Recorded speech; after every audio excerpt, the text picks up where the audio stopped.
Wow. How's everybody doing today? Man, Earl, I wanted to say so much, but you took half of my speech away from me. But needless to say, I spent 24 years in prison for a crime I didn't commit. I was a 19-year-old child from Corona, Queens. Like he said, no criminal record. When the death penalty was reinstated in New York City, I fell on that chopping block.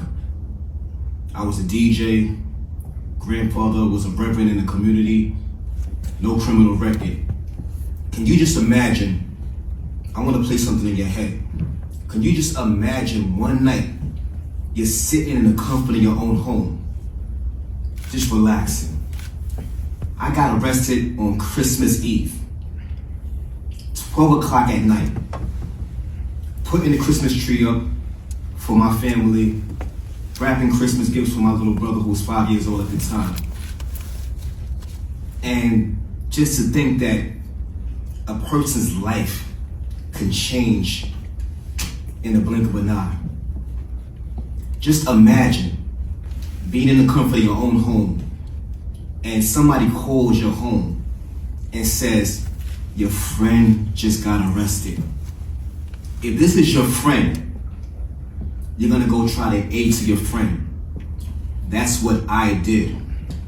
I had no idea that when I was gonna step out the comfort of my own home to go aid to my friend, that would be the last time I will hug my little brother who was 5 years old, hug my sister who was a teenager in college at the time. William E. Gladstone said it the best, that justice delayed is justice denied. We all heard that quote before. We see, Earl spoke about Robert Brooks. It's so many Robert Brooks that's in prison that's getting beaten every day. I sat in the precinct for 2 days, 3 days in my own neighborhood. My mother came to the same precinct. They said I was never there. I was in that same precinct getting beaten, getting assaulted. I asked the officer, isn't this police brutality? He says, no, this is how we get things done.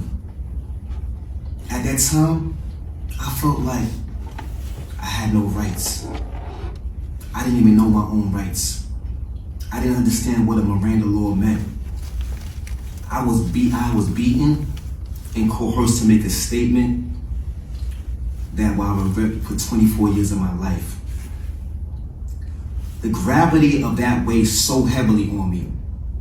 Just to know that it's one thing to do a crime, but to languish in prison for 24 years for a crime that you didn't commit weighs so heavily.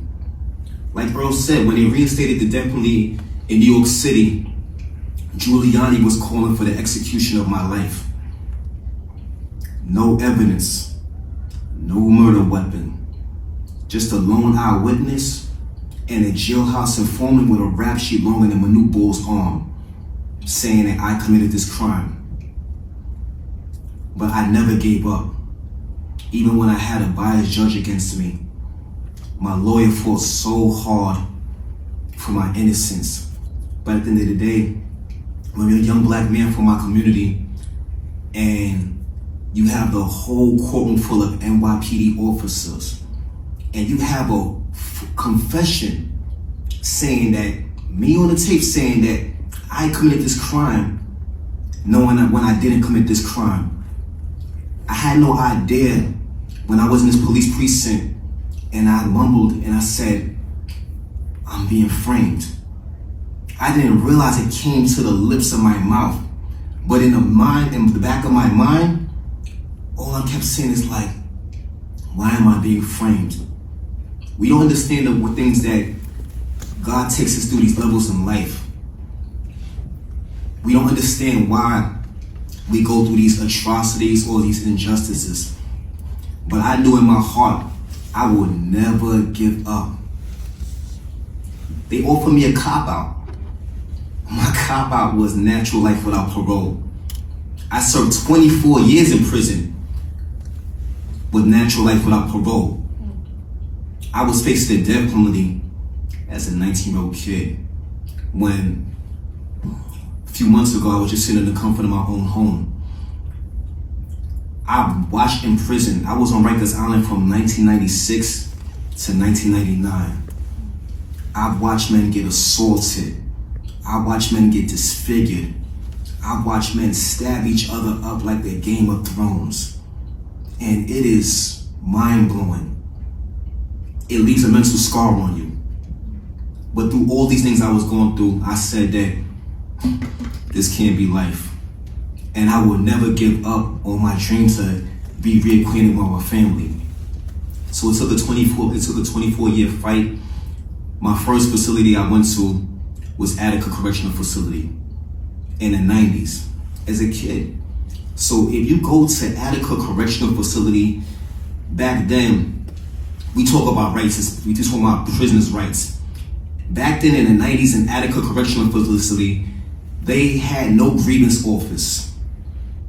And this is something I'm just not making up. They had no grievance office. I literally got to Attica, and when I got there, me being labeled as a quote-unquote cop killer, I had a label on my back. I've watched people get assaulted. I got assaulted. I've watched correctional officers send people at me to hurt me, to disfigure me for a crime I didn't even understand or didn't do just because they labeled me as a cop killer. When you think about this, it blows your mind away.